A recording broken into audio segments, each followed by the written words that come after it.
Do you find yourself lacking energy, feeling blah, and just not your usual self? But despite it all, you're constantly being reassured that you're perfectly healthy? It's easy to chalk it up to excess weight and keep jumping from one diet to another, hoping for that magical fix. But today, let's pause and ponder. Does the absence of disease truly equate to vibrant health? Listen in as I explain. Does your metabolism suck? Are you sick and tired of being sick and tired? Do you want off the diet roller coaster? Do you wish there was a simple solution to get you healthier, smaller, and have more energy? Hey friends, I'm Jolene, a nutritional therapy practitioner, wife, furry guardian, and non-bendy yogi. Like you, I spent years chasing skinny instead of healthy, until I finally learned there's more to getting healthy than eat less and move more. Welcome to Holistic Health Made Simple, where I share all the tips, tricks, and science to set you free from the diet overwhelm and frustration with the ever-changing health rules. We go beyond the calorie and diet dogma to equip you with simple changes to real food, mindset, and lifestyle. If you are ready to learn to tailor your journey to your current health, implement simple solutions, and achieve undeniable results, then this is the podcast for you. Pop in those headphones, take a deep breath, and let's get healthy. Hey there! In the last episode, we talked about the body positivity movement and how to incorporate health and loving yourself. If you haven't quite listened yet, go back and take a listen. Today, we're going to take this idea a little bit further. So you see, we need to start focusing on our health above all else.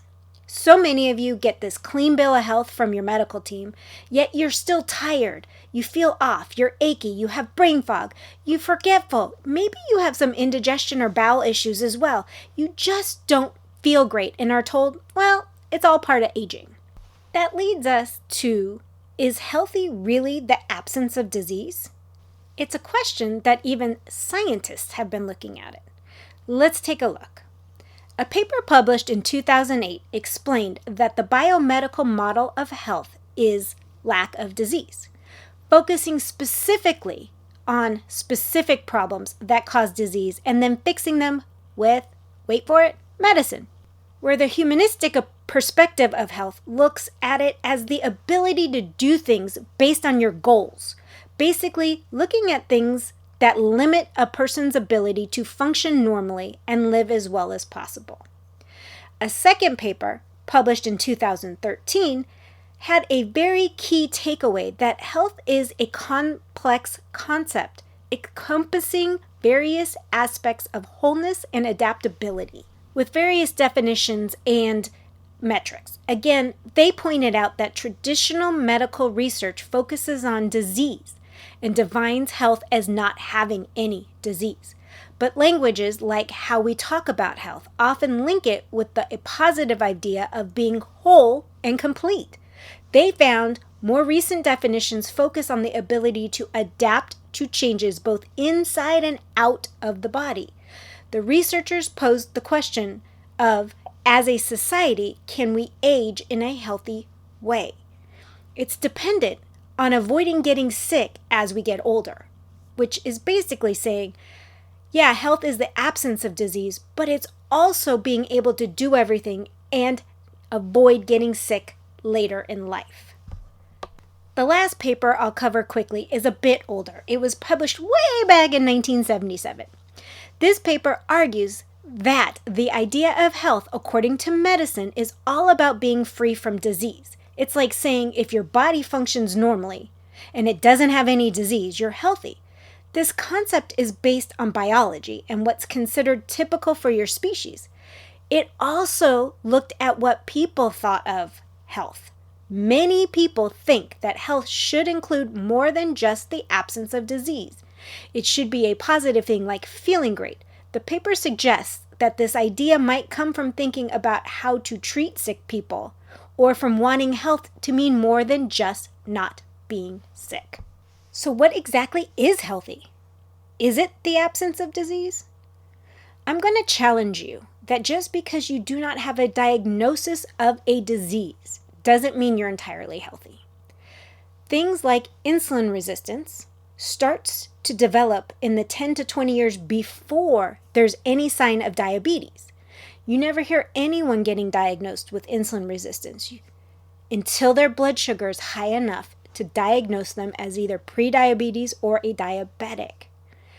The small things, like not having any energy, having some brain fog, mild digestive issues, joint pain, weight gain in the middle, are all signs that there is something going on in your body, even if the doctors cannot diagnose it. I would like you to start thinking in a broader spectrum. Are you thriving in life? Do you go out with friends, or do you constantly find yourself making excuses to stay home because you don't have the energy or the desire? Do you take care of yourself so as not to bring on diseases? We often don't worry about our health until we have a problem or a diagnosis, or we don't feel good. We might focus on excess weight, but we don't look at it as a symptom of something else going on. Losing weight does not equal health. We should be more focused on gut health, which is highly affected by the foods you actually eat. It can actually change in as little as 7 to 14 days of changing your diet. If you want to be healthier and even shed a few pounds, you should be looking for fat loss. The more research I review, all lead to having healthy muscle tissue as a key to a long health span. There's often talk of longevity, but there's rarely talk of health span. Now, you might want to live a really long life, but most people want to live it being healthy. They want to be healthy into their golden years. To do this, we can't keep scraping by as being disease-free to make that happen. Like the body positivity episode, it's time to start loving yourself enough to take your health seriously and focus on what will help you thrive and no longer be a burden. Oh yeah, you can go back to that episode on hard truths as well. I'm tying both of those episodes back together and wrapping it with a bow today. Your health and the quality of your future life depends on you focusing on staying disease-free as well as fighting off those pesky aging ailments. Do you ever wonder how so many don't have those aches and pains, the lack of energy, and are actually thriving in their golden years? They did something others didn't do. They prioritized their health. They did things many of us say we are too busy to do. When we say we are too busy, that generally means it is not something we prioritize. And I don't say that lightly, and I'm not calling y'all out. Well, I actually am. But I know many of you work really long hours and have families you're responsible for. But in life, we all have the exact same 24 hours. I get it. You're exhausted, you're stressed out, and you don't see how on earth you can even make the small shifts at this time. I get it. I've been there. It's really easy to go gung-ho and all in on January 1st, and you just go, go, go, and then you burn out after the first few weeks because you started too big and it didn't fit into your current lifestyle. That's why I keep stressing making tiny changes, one at a time, and then building on them. You already have an incredibly stressful and busy lifestyle. If you try to make drastic changes, they are much harder to stick to. Little changes you barely notice, and they start building upon each other. So let's look at some tiny things you can start doing one at a time and then build upon each one of them. First and foremost, I want you to start focusing on a protein-forward diet. Now you might say, I don't have time to cook. I don't even know how to do this. Well, here's some simple ways that you can. 1, batch cook your protein. When you are cooking your dinner throughout the week, make extra. Wrap everything else that you're not going to eat that week in single servings and then freeze it. You're already cooking. Cooking extra requires no additional time. And then you always have some cooked protein that can be popped in the microwave or oven to reheat. Or if you think about it, you can take it out 1 or 2 days and let it defrost on its own in the refrigerator. Get some additional bag salad each week. Then you just add your protein in for a quick, simple meal. Another way to add extra protein in or get it in simply is egg cups. They are super easy to make, and you can make them a variety of ways. Add all different things to them. And again, I suggest packaging them in serving sizes. And then you can refrigerate what you're going to eat that week and freeze the rest. When you pack them individually in airtight containers, they will last up to a week in the fridge, but they will last several weeks in the freezer, and you just grab your serving. You can pull it out the night before so it's thawed out, or you can pull it out in the morning and thaw it and heat it all at the same time. They're really simple, easy, grab and go foods. Think of it that way. Think of protein that can be grab and go. Once you build on prioritizing your protein and having a protein-forward diet, little at a time, it'll eventually just become second nature and your body will start craving it.